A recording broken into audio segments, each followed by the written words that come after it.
Azərbaycanda xəstəxana direktoru işçisini döyübmü? Bax, belə bir son günlərin müzakirə olunan məsələsi var, dəyərli izləyicilər. Bu foto yəqin ki, bir çoxlarınıza tanışdır və çünki çox kifayət qədər müzakirə olunan bir məsələdir.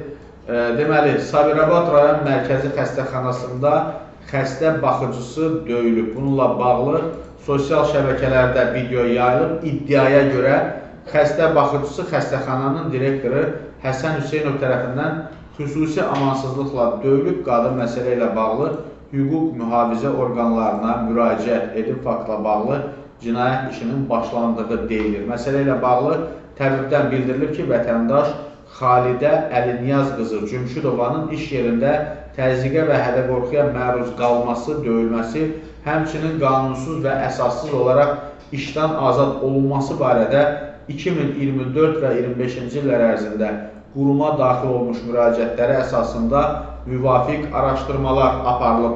Cümşüdova müraciətlərində Sabirabad rayon mərkəzi xəstəxanası publik hüquqi şəxsin bir qrup əməkdaşları tərəfindən ondan pul tələb olunduğunu, tələb olunan pulu vermədiyi üçün təzyiqə məruz qaldığını, işdən çıxmasının tələb olunduğunu, həmin tələblərə əməl etmədikdə isə xəstəxananın insan resursları şöbəsinin müdiri tərəfindən döyülərək burnunun qanadığını bildirib. İddiada adı keçən şəxslərin hər birinin izahatları alınıb, məsələ ilə bağlı verdikləri izahatlarında qeyd olunan hallar təksib edilib. Onda yəqin qadın özü döyüb, belə başa düşürəm.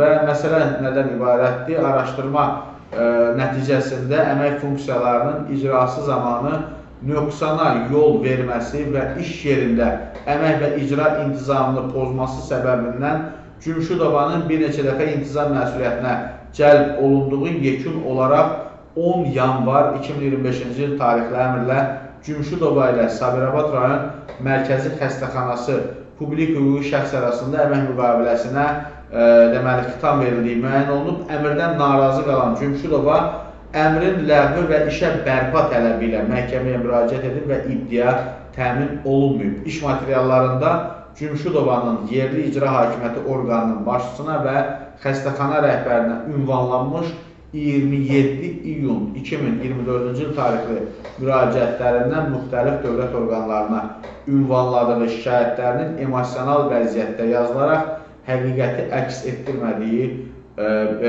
deməli, bildirdiyi aydın olur və Cümşüdovanın digər iddialarına hazırda aidiyyatı dövlət qurumları ilə birgə baxılır. Qeyd edək ki, Həsən Hüseynovun Dövlət Gömrük Komitəsinin sabiq sədri Səfər Mehdiyevin bacanağı olduğu deyilir.